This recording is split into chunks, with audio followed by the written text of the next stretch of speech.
E aí a chegada, então, como que foi essa chegada e esse talvez aí período de adaptação? Conta um pouquinho pra gente. E o que que você definiria como um período de adaptação, assim? Você falar, ó, depois de tanto tempo, me senti adaptado. Essa é uma ótima pergunta.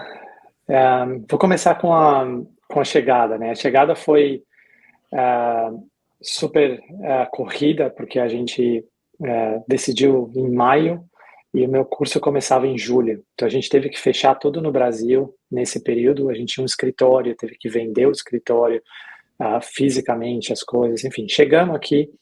Eu lembro que no dia seguinte eu tinha aula. E por sorte, a Helena tem uma prima que mora aqui, a gente pôde ficar na casa dela nas primeiras 2 semanas, até a gente achar uma casa. Então, essa parte foi ótima. Então, vim com uma acomodação, seja de uma pessoa conhecida ou alguma coisa que você arranja por agência, faz toda a diferença para você ter essa base de chegada e saber que você tem pelo menos 2 meses, um mês. Enfim, a gente eu lembro que a memória mais forte que eu tenho da minha chegada é que eu achava que eu tinha um inglês muito bom. Eu Hum, sempre adorei inglês, eu não era uma pessoa que resistia a inglês, eu lia livro em inglês, assistia filme, trabalhava em inglês. Um dos trabalhos que quando a gente trabalhou junto, eu basicamente trabalhava em inglês escrevendo, lendo em inglês o tempo inteiro. E eu cheguei na minha primeira aula, eu lembro que a professora estava explicando lá alguma coisa e no fim da aula eu fui perguntar para ela, eu falei, de onde que você é? De onde é esse seu sotaque? Ela falou, eu sou australiana, como assim meu sotaque? E eu falei, nossa, eu não entendi nada que ela estava falando, eu não entendi metade do que ela falou. Eu falei, nossa, eu tô perdida, não sei como que eu vou fazer isso, né?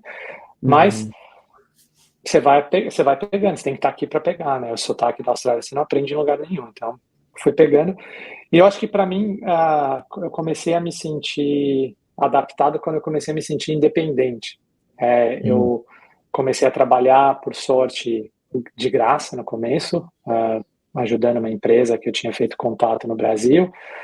E aí eu comecei a ter essa rotina de trabalhar alguns dias, estudar outros dias e me sentir parte da sociedade, assim, de saber que eu estava no supermercado, que eu tinha a minha rotina. E acho que demorou uns 6 meses, eu diria. Mas depois de 6 meses eu estava tranquilo, assim, é hum, aqui que eu quero ficar, eu não tenho dúvida. uhum. Mas demora um pouco. Demorou um pouquinho. E é importante dizer que a gente acabou não tocando nisso, mas é como a gente já se conhece há muito tempo, eu sei bem disso, né? E é uma coisa que eu sempre falo para quem está interessado em morar fora. Importante você ter essa ideia desse projeto alinhado com o teu companheiro ou companheira, né? Que é esposa, marido, enfim, você vive com alguém, tem que estar 100% alinhado, porque a gente vê muito, às vezes, pô, um quer ir, o outro não quer, acaba indo porque eu quero manter o relacionamento, e lá na frente acaba dando problema. Então, é que você e a Helena, vocês sempre tiveram muito alinhados nessa ideia, né? Então, E agora a você outra coisa, acho que falou. é ser alinhado ser alinhado na ida, mas também ser alinhado na decisão se não der certo, né? A gente tinha um contrato entre nós dois que era, se um dos dois quiser voltar, a gente Hum, volta, hum, porque é uma coisa dos dois, não é de um. Então, a gente sempre teve entendi. esse acordo, né? Olha que legal isso. Isso é muito legal também, de preservar o espaço do casal. Então, assim, é um projeto É, nosso. Se der certo, nós estamos aqui. Se quisermos voltar, voltamos juntos também. Muito legal isso. É, você falou do inglês, isso é importante também. Outra coisa que eu comento com o pessoal que está interessado, às vezes vem para cá ou para fora, qualquer país que seja, que é estar bem no inglês. A gente escuta muitas vezes o pessoal falar, eu já tenho inglês intermediário e tal, mas né, muitas vezes o inglês intermediário do Brasil acaba sendo o básico daqui, o iniciante daqui. E ainda tem mais a questão do sotaque. Então, putz, é, hoje quando você fala inglês hoje, que eu fiquei com essa curiosidade, você fala inglês hoje, você tem o sotaque australiano ou não? um pouco, um Tem? pouco. É. Eita, nós, olha Não tem só. como, né? A gente acaba pegando. Até as palavras que você usa são palavras que eu nunca imaginei que eu ia usar, que a Austrália tem muita gíria, né? Hum, Então, eu me pego falando isso, eu falei, nossa, eu não acredito que eu falei isso, mas olha. não tem jeito. Alguma mais comum aí que você lembra? Pra contar pra nós? Gíria? De gíria tem muita, eles reduzem muito as palavras, né? Muitas das palavras é, eles usam diminutivo, então, agora eu não lembro alguma Tem o de mate, cabeça, assim, né? mas Tem o hey mates, né? meio, O sim, mate sim.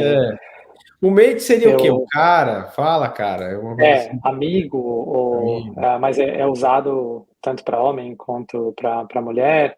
As meninas aqui voltam da escola falando, May, o que que você tá fazendo, May? Aí eu falei, o que que você tá falando? Pra você? E, é, O pai? porque é como é o que elas aprendem na escola, né? Como as pessoas se, Que legal. é muito engraçado. Isso são coisas, então, gente, isso é muito legal, porque quando você viver no fora, você vai aprender a língua sobre um outro aspecto. Você vai, né? Eu também vim para cá, eu tinha um inglês bom, já, o meu inglês já era avançado, mas você vai sofrer. Eu cheguei em casa, chegava em casa os primeiros 2, 3 meses com a dor de cabeça, de tanto ter que falar inglês o dia inteiro. E você vai sempre melhorar É, o inglês, que aí você está num país que, né, a língua oficial é o inglês e tal, mas tem muita coisa que você só vai aprender quando você está nesse país. Quer dizer, eu sempre falo, coisas que em 200, fizesse aula de inglês no Brasil, 200 anos não ia aprender, né? Por exemplo, não.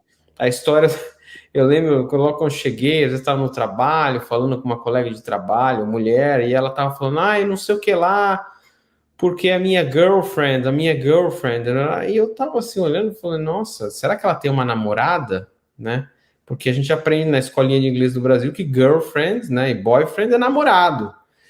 Só que Uhum. na verdade aqui não, eu não sei como é que é na Austrália, mas pelo menos aqui quando você fala girlfriend, pode ser namorada, se for um homem, geralmente é namorada, ou se é mulher para mulher, geralmente é amiga. Eles É, usam o mesmo, né? Quando é boyfriend, aí não, aí é namorado mesmo, né? É meu. exatamente. Não, tem muitas dessas coisas que não fazem sentido com o que você aprendeu. E eu sempre falo para quando alguém vem me perguntar ah, conselho para ir, o número um é melhor o inglês. Se tem alguma coisa que você pode fazer, quanto melhor for o seu inglês, mesmo que seja aprendendo no Brasil. Também outra coisa que não tinha na época, hoje você tem serviços que você pode pagar e ter conversação com pessoas nativas. Não tinha na época, você tinha que achar um professor que era nativo para falar. Então, se eu pudesse ter estudado mais inglês, eu teria estudado mais inglês. Mas tem um limite também. Você precisa estar aqui para falar, e quando você está aqui, ter um foco de aprender o inglês, se expor em situações que não são agradáveis no começo, mas que você vai pegar certas coisas que você não vai pegar se você estiver em casa. Hum. Assistir TV, aprender o sotaque deles. Então, é a primeira coisa assim, que eu recomendo. Fundamental. Show de bola.